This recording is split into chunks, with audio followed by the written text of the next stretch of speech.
கரூர் அருகே இடப்பிரச்சினை காரணமாக ஏற்பட்ட தகராறில் ஒருவர் உயிரிழப்பு. போலீசார் விசாரணை. கரூர் மாவட்டம் வாங்கல் கிராமத்தை சார்ந்தவர் மணிவாசகம், வயது 45. இவர் வாங்கல் காவிரி ஆற்றுப்படுகையில் ராணி என்பவருடைய 2 ஏக்கர் நிலத்தை வாங்கியுள்ளார்.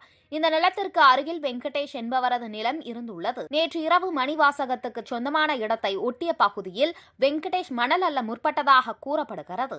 இதனை பார்த்த ராணி குடும்பத்தினர் மணிவாசகத்திற்கு தகவல் கொடுத்துள்ளனர்.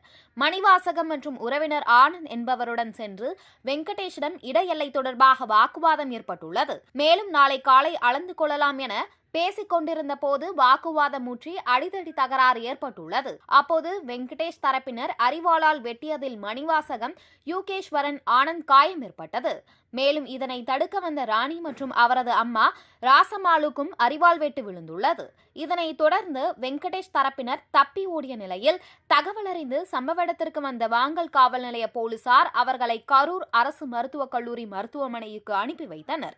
இதில் மணிவாசகம் சிகிச்சை பலனின்றி உயிரிழந்த நிலையில் ஆபத்தான நிலையில் யூகேஸ்வரன், ஆனந்த் ஆகியோர் மேல் சிகிச்சைக்காக கோவை தனியார் மருத்துவமனைக்கு அழைத்துச் செல்லப்பட்டனர். மேலும் ராணி மற்றும் அவரது தாயார் ராசம்மாள் ஆகியோர் கரூர் அரசு மருத்துவக் கல்லூரி மருத்துவமனையில் சிகிச்சை பெற்று வருகின்றனர். இது தொடர்பாக வழக்கு பதிவு செய்துள்ள வாங்கல் காவல் நிலைய போலீசார் விசாரணை மேற்கொண்டு வருகின்றனர்.